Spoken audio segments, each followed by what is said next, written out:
SeatGeek is the easiest way to find the best deals on tickets to pretty much any live event. Concerts, sports, theater, comedy, whatever you want. Download the SeatGeek app today and enter promo code SEATS to save $20 on your first purchase.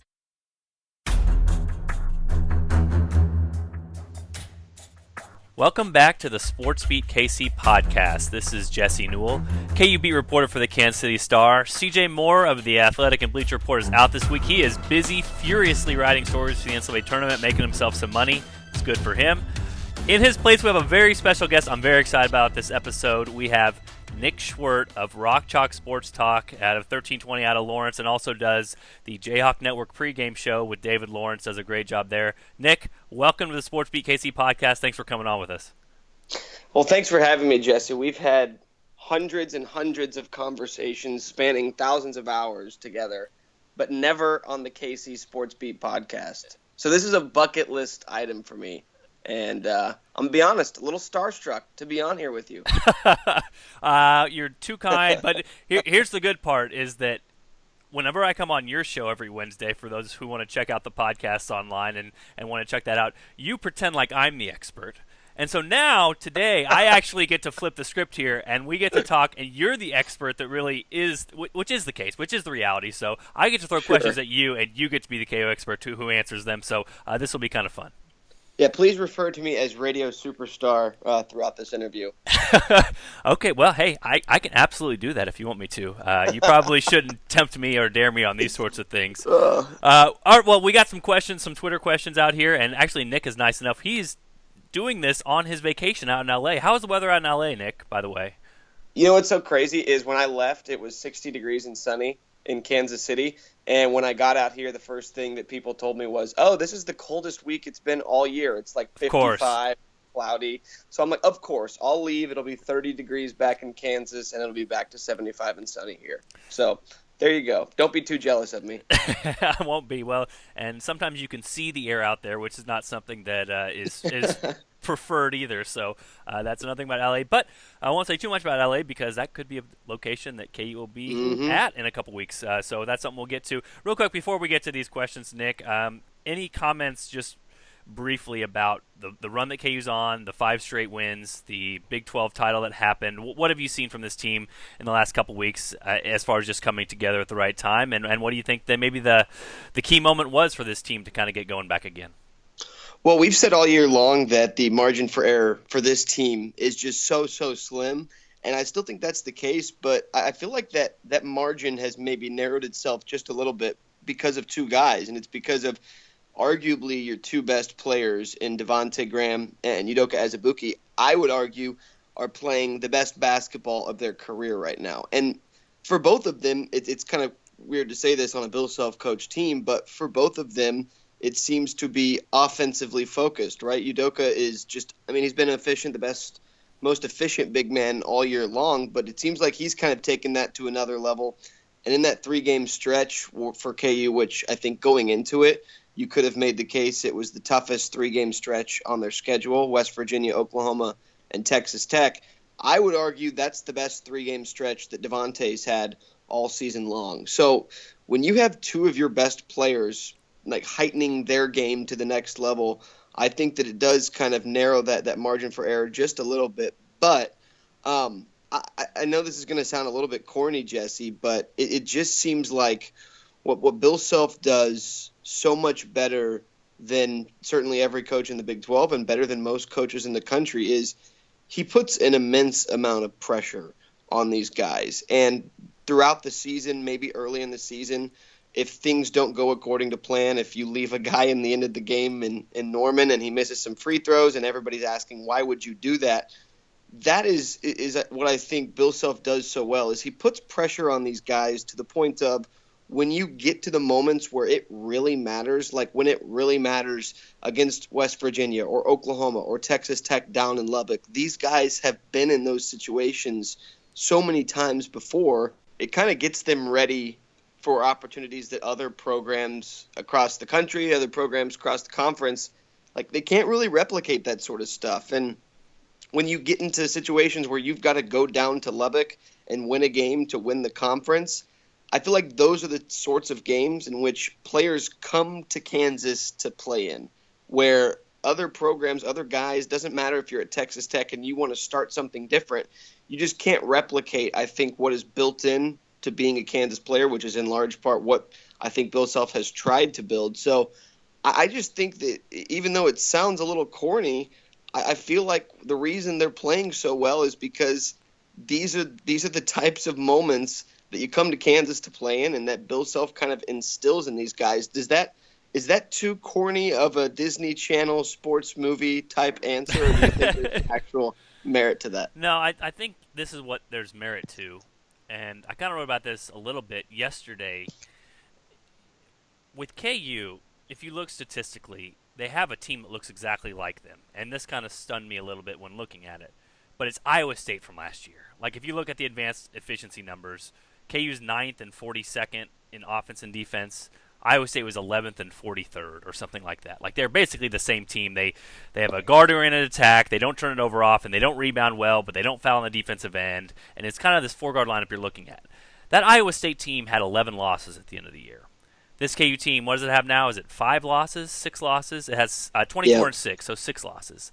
That's what Bill Self does. I mean, the teams that are kind of the same talent-wise and play the similar styles, KU's teams are the ones that win the close games. And the other teams in the Big 12 are the ones that don't win the close games. And so, again, we've been talking about this from the beginning of the year, Nick, about how this is kind of the magic formula for KU. But I think a lot of it goes into what you were speaking of, is that in the toughest moments, KU seems to rise to the toughest moments, and other teams seem to expect KU to rise in the toughest moments, and other teams do not do as well in the toughest moments. And because of that, you see this close game record at the end of the season, and you look at it and you say, how did KU win so many close games? And again, the magic formula always seems to be the players that play well in crunch time, and the coach that always seems to be, that is always there year after year after year, that seems to get those guys to do those sorts of things. Does that make any sense?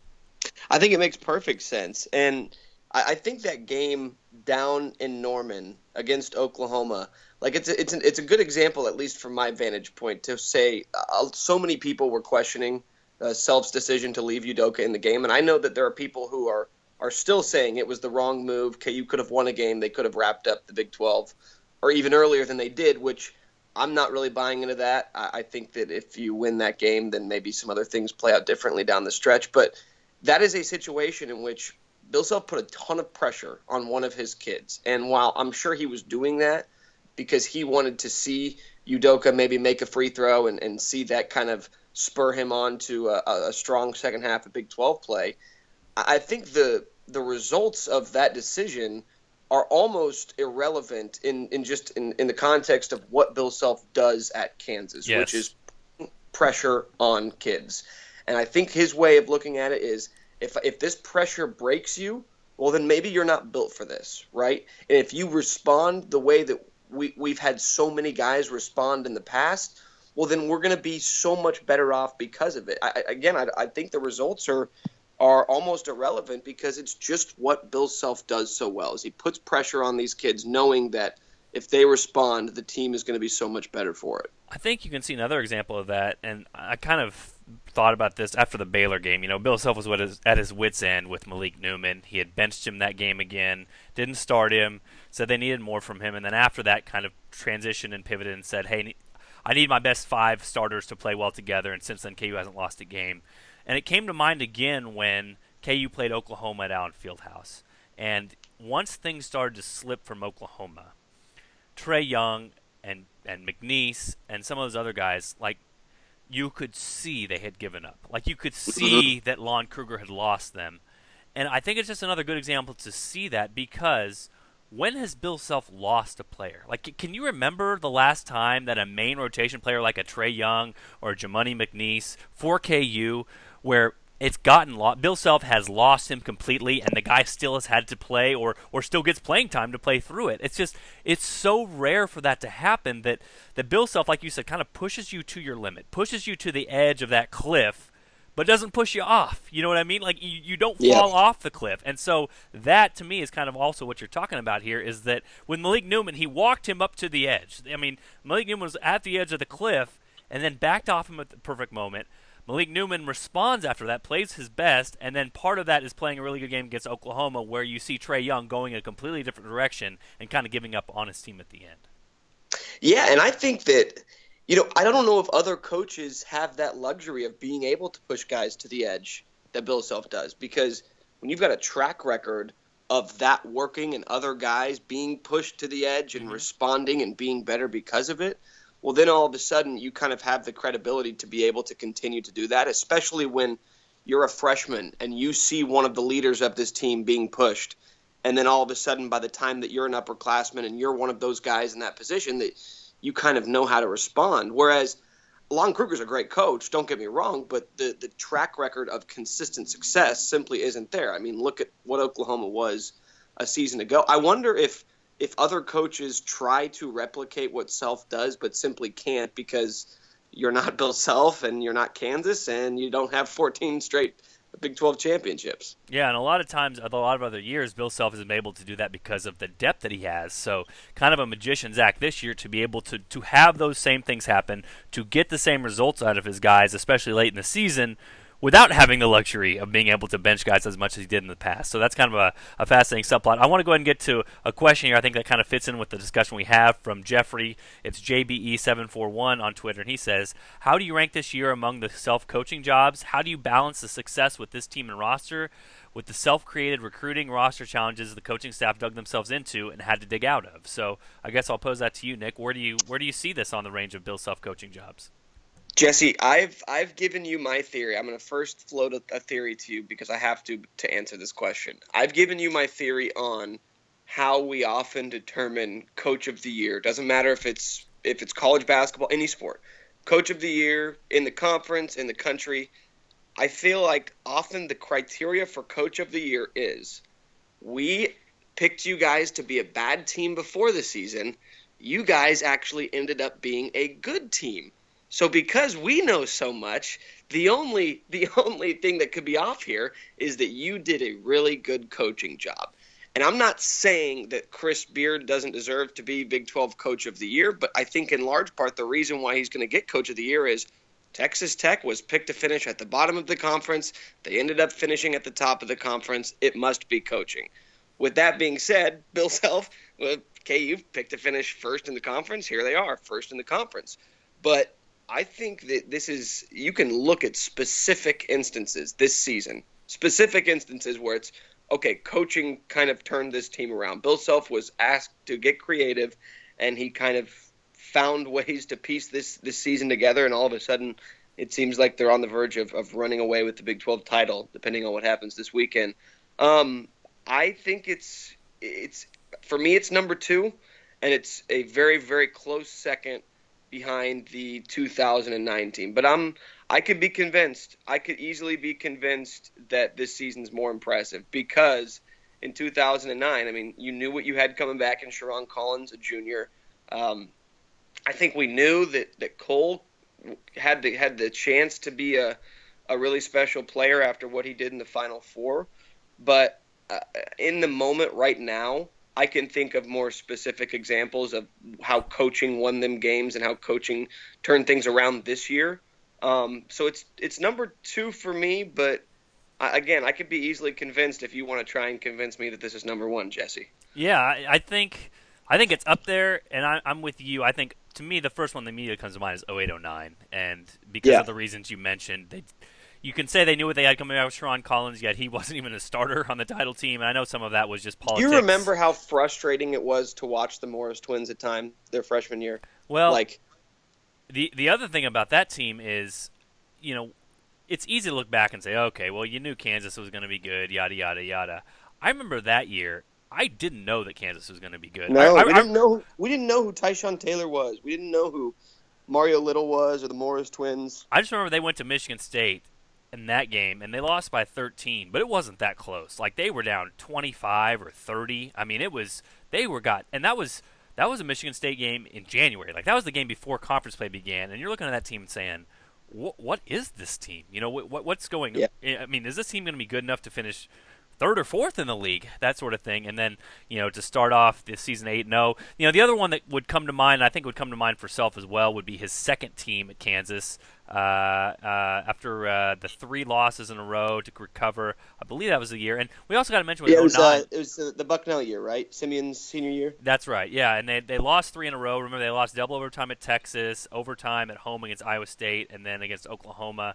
And kind of a transition year. Maybe it was even the year after that, because it probably was 06, because if you look at that team, you knew you had Langford, Simeon, all those guys, but the year after that, you kind of had a totally young team with Rush, Chalmers, Julian Wright, and they went to Maui and looked terrible. They lost 2 of 3 in Maui, and I remember thinking, oh boy, like this could be an ugly season with all these young guys. That team started off 3-4, so that's the team. That was his third year. It started off 3-4, and then also we kind of forget, but started off 1-2 in conference play after losses to K-State and Missouri. So that one, again, finding it, piecing it together, getting the right sort of contributions out of Chalmers, Rush, a bunch of young guys along to go with Julian Wright.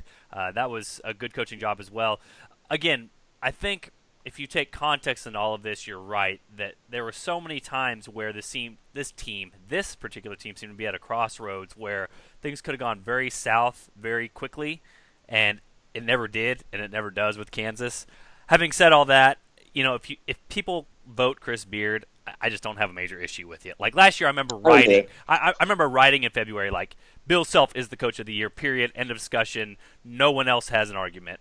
This year, for Chris Beard to have that team up a game with a couple weeks to go and then have an injury to one of his key players, but again, would Bill Self have figured out a way? I don't know. I don't know the answer to that. But for this Texas Tech team, I think Chris Beard's a stud is basically what I'm saying, and I don't have any problem with that. But I don't have any problem if you have an argument for Bill Self as coach of the year either, because of what he's done this year too.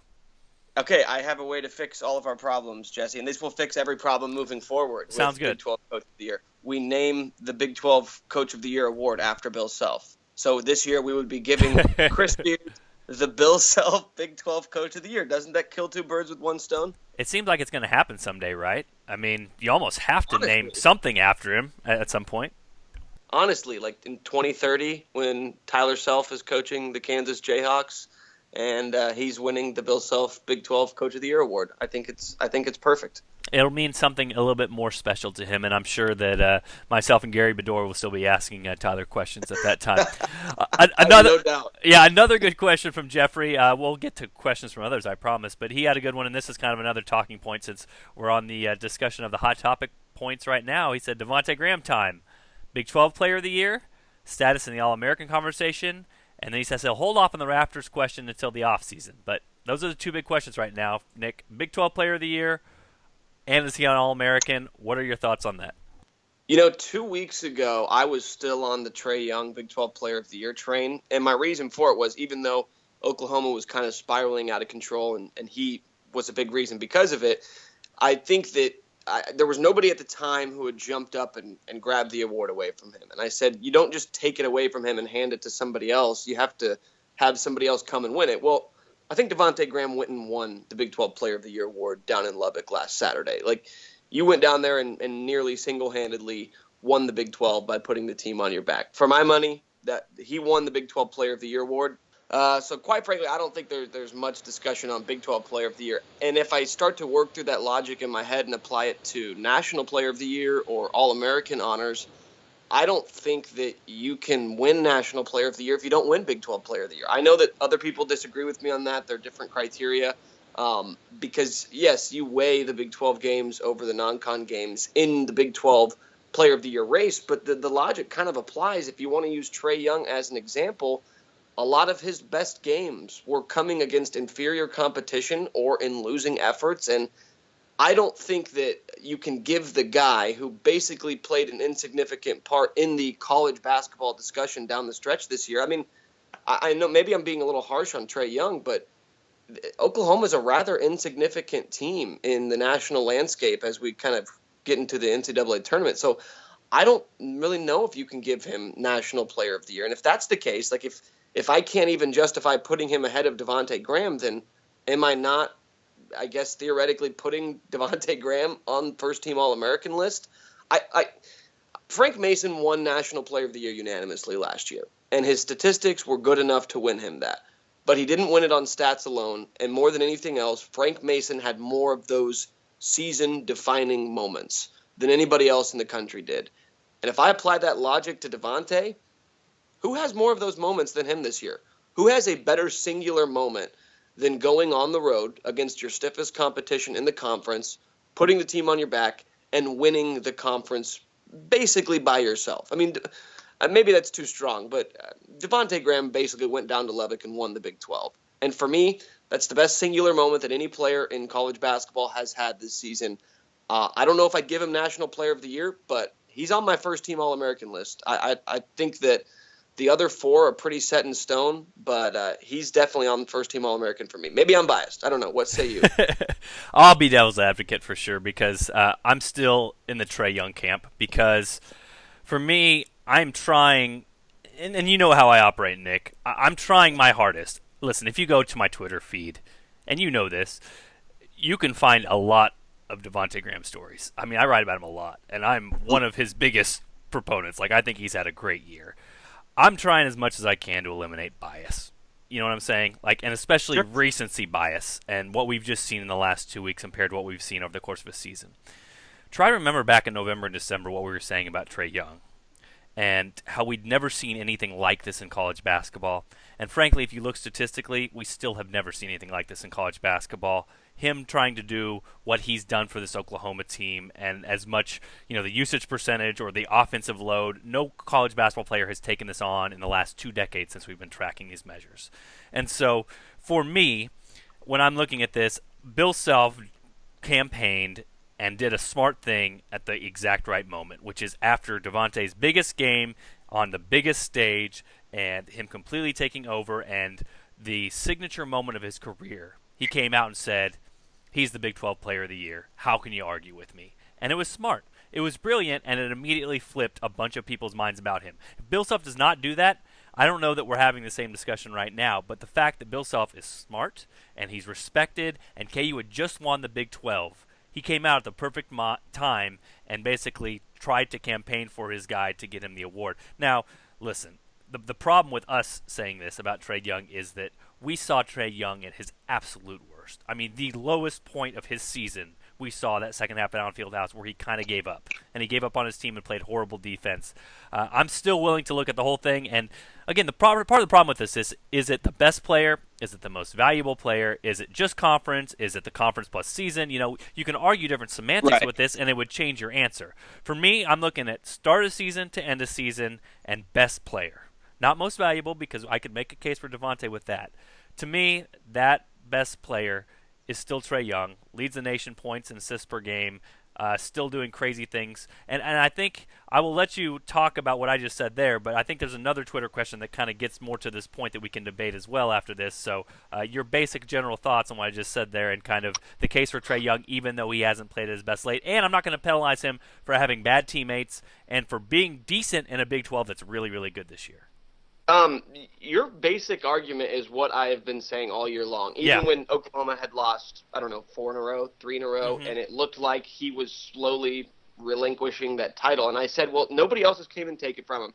And let's not get too cute here, right? Let's not make this more difficult than it is. Yes. Look at his numbers. Look at what he's doing. He's the best player in the country. And I wouldn't argue with that. To me, what I go back to is he's doing it on an insignificant team from the national standpoint of college basketball. Maybe this isn't a good criteria. My producer, Derek Johnson, always kind of brings this up when we get into these sorts of discussions.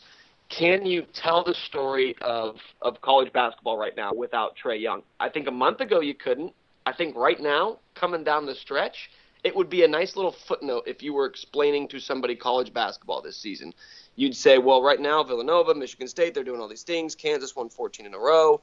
Trae Young had a really, really good start to the season, but now Oklahoma, they're kind of fluttering and they're on the verge of not making the tournament. To me, if that's the story of Oklahoma in college basketball, and maybe I just was very kind to myself and trying to make my own argument in how I describe Oklahoma, but I just think that it's the insignificance of Oklahoma as a team is a big hindrance for me to try and put him National Player of the Year. Again, I don't feel very, very strongly about that. Like I said, I've been in your side, in your camp, for pretty much the whole season until about 2 weeks ago. But when Devonté Graham went down to Lubbock, it just seemed like a moment. And those sorts of moments, I think, do matter. The defining moments like Frank Mason had last year, hitting the shot against Duke, making the play against Kansas State where he's diving out of bounds.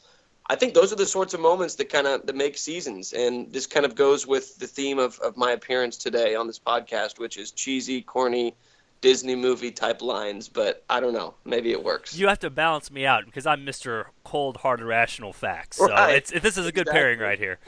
Well, and this gets me to the question I wanted to ask because I think this gets at the heart of the matter, and this is from Fog Nation. It's at RockChalkMofo on Twitter, if you guys dare to type that into Twitter. He said if Devonté was allowed to play the same style as Trae Young and had green light to chuck up threes from 30 feet in, does he put up the same or better numbers than Trae and more W's? So what is your thought on that? Okay, well, let's just look at the numbers. Let's Mr. Cold Hard Data guy.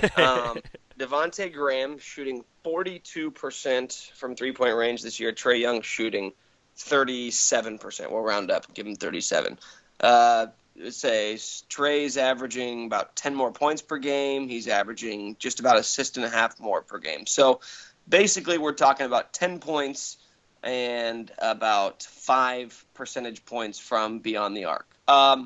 If Devonté was allowed to shoot as much as Trae Young, I don't think the numbers would be quite as high. I think they'd be close.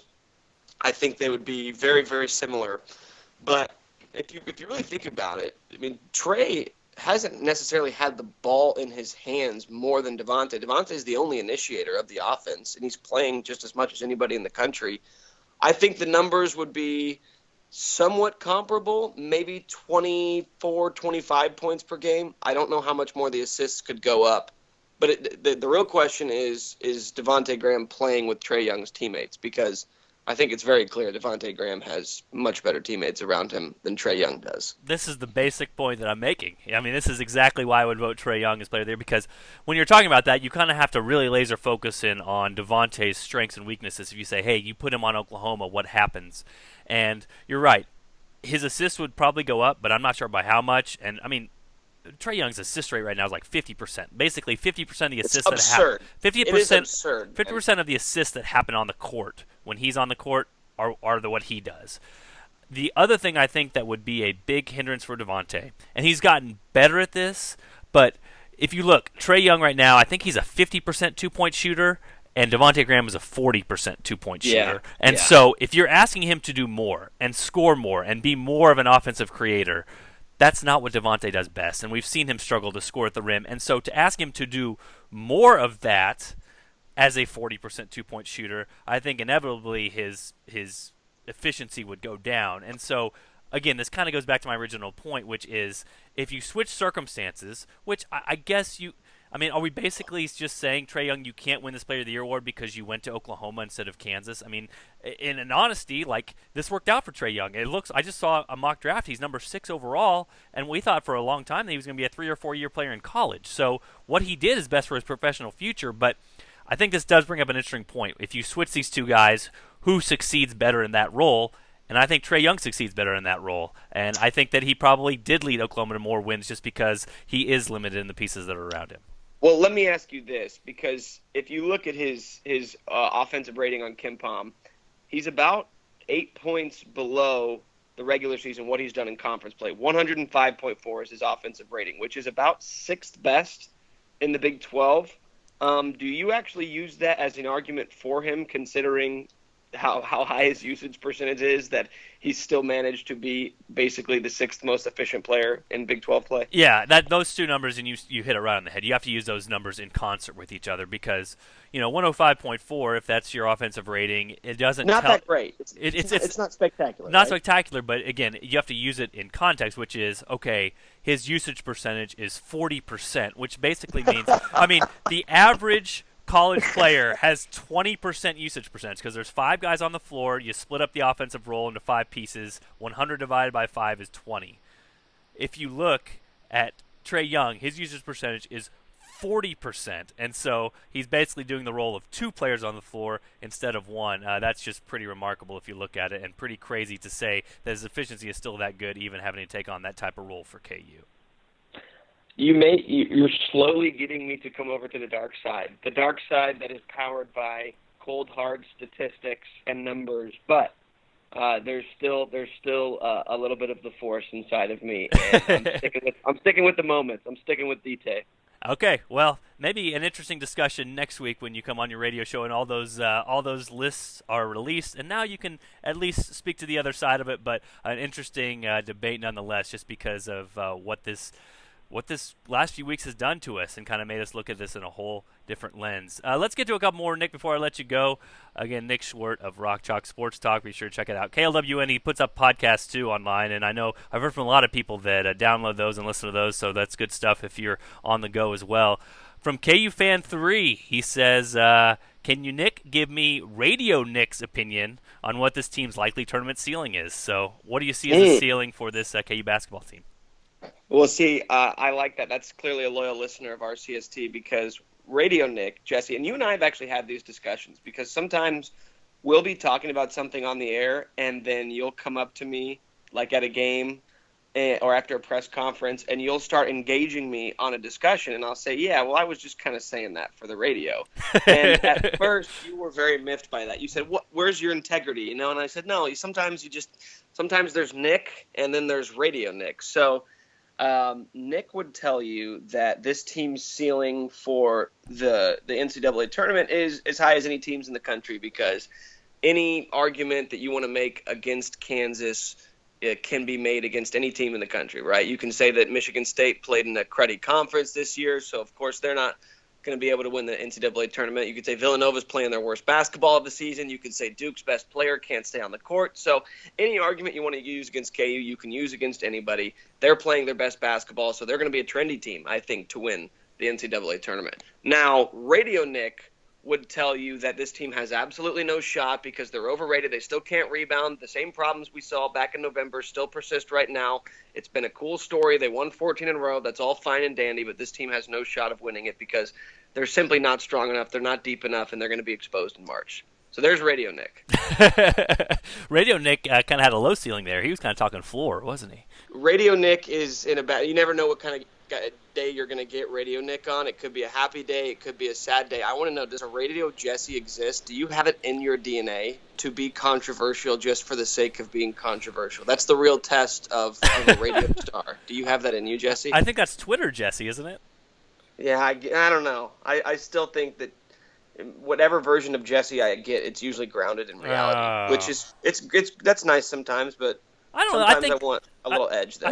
I think Twitter Jesse can be hot take Jesse sometimes, or hey, Rhode Island fans, your team really isn't that good, Jesse.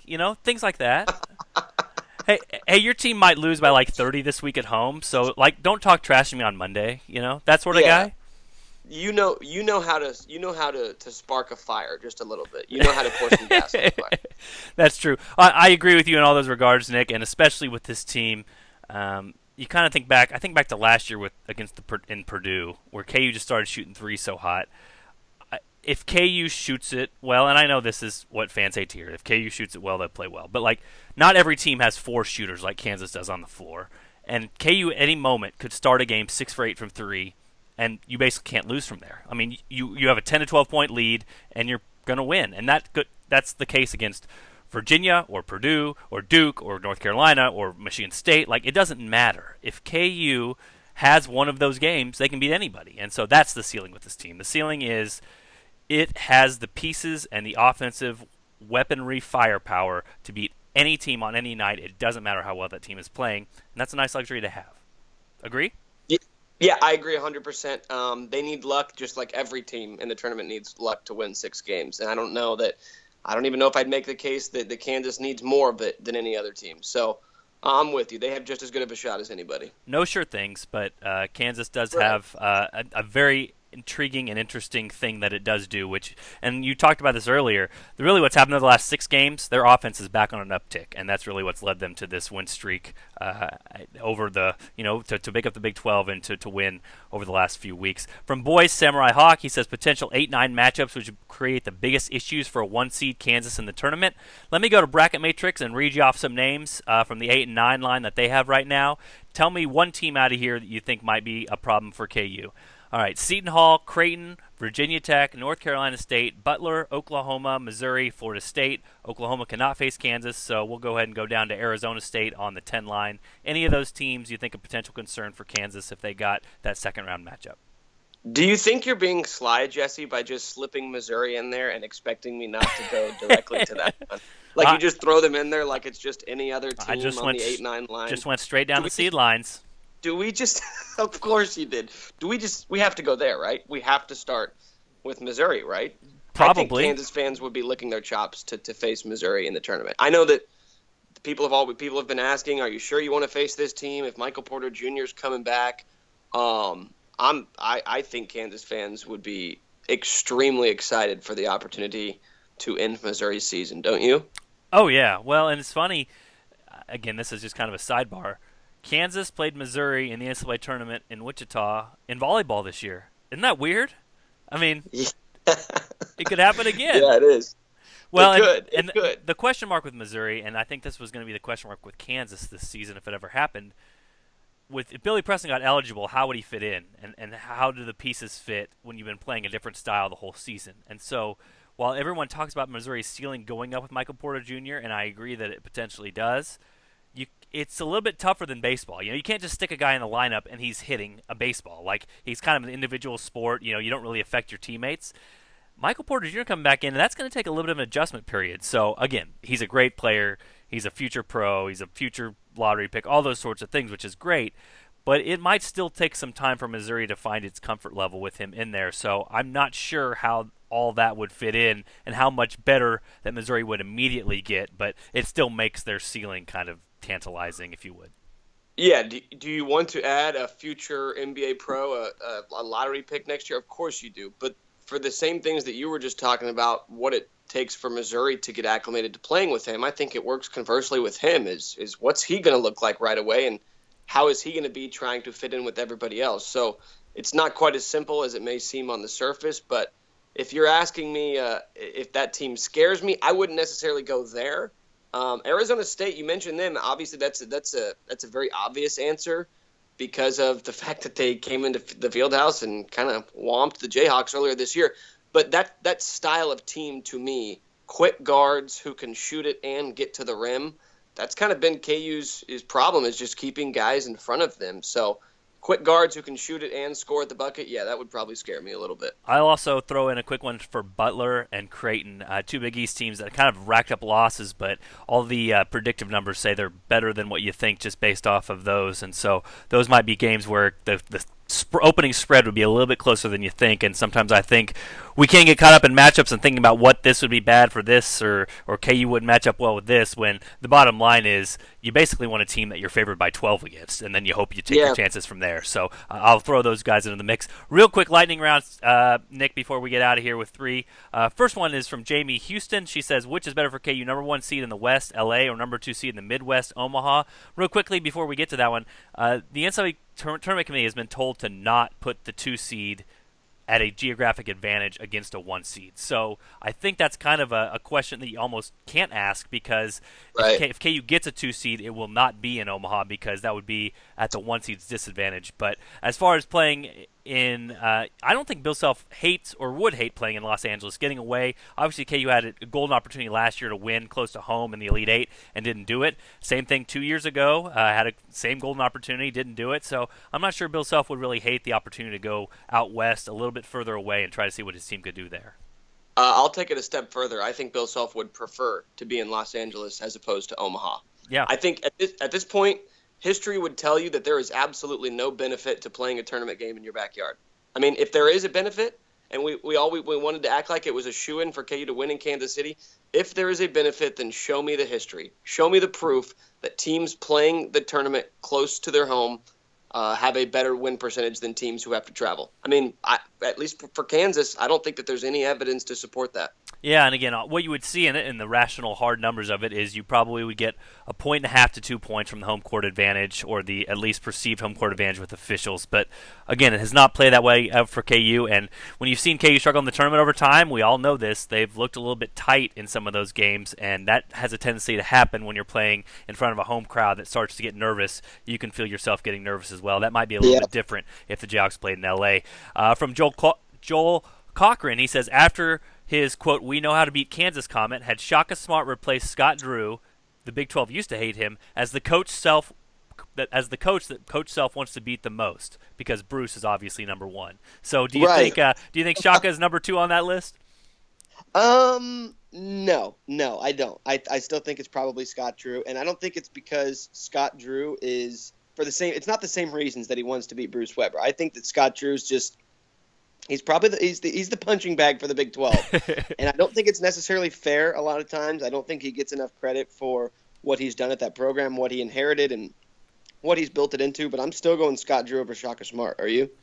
I think so, even though I think that Bill Self likes beating Shaka. I don't think there's any doubt about that. But no, I'll stick with Scott Drew number 2. Different reasons. I think he likes beating Scott Drew too, but it's for completely different reasons. And I think Joel is completely correct. Bruce is number 1, and it's not close. Like, it is a mountain of difference between number 1 and number 2 on this list. And the final one we'll get to from Bryson Sticker. He says, Nick, what would you consider the best KU sports talk show and worst KU sports talk show from 3 to 6 Monday through Friday? I'll just let you answer the best talk show, and then I can definitely answer the worst. Okay, I will go with Rock Chalk Sports Talk on 101.7 FM and 1320 KLWN. What's your answer? Well, I got to go to the worst, and it's funny, we have the same one. It's crazy. How'd you know what I was going to pick?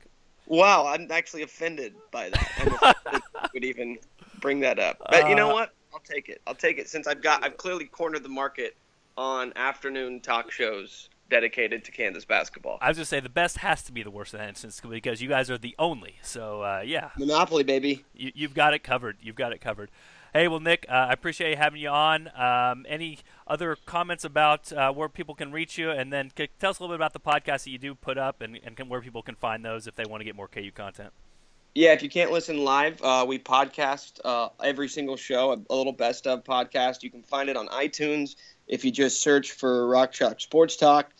You can find it on our website at klwn.com. It's on SoundCloud as well. Basically everywhere where you can get a podcast. And if you want to follow me on Twitter, at Nick_Schwert. That last name is a nightmare, so I am going to rely upon Jesse spelling it correctly on Twitter and in the podcast description for other people to be able to find it. That's maybe good. I need to change my name for this business. Well, and people will find you on Twitter and realize that also you have a doppelganger, or maybe someone else has a doppelganger that is you. So at some point, we have to get a meeting between you and Oklahoma's football coach, because your Twitter bio photo is the Oklahoma football coach, yet I always just think it's you because you guys look so much alike. Lincoln Riley is my guy. Maybe I'll be in Dallas for Big 12 Media Days, and we'll finally get that picture. That absolutely has to happen. Well, thanks to Nick, and I also want to encourage you guys, if you can, on iTunes, rate and review the podcast. It's great to have that on there and have more people find the podcast. I want to give a shout-out to Sam E. Getty, who did so and talked about how he likes the podcast. And then Orlando Fauchot also did the same thing, saying that he's learned more about basketball since listening to the podcast. So we appreciate those. Please do that so people can find us on there. And obviously it's kind of the way to tip the podcast, if you will. Leave that dollar on the table like you do at, I don't know, what's the place? Perkins, IHOP, wherever you eat your 2 a.m. egg omelet meals. That's what you're doing for the podcast when you can go on iTunes and give us a rate and review. Also available on SoundCloud now since we've switched over. So I want to thank Nick for joining us, and thanks to you guys out there for listening to the Sports Beat KC podcast. Be sure to tune in for another episode next week.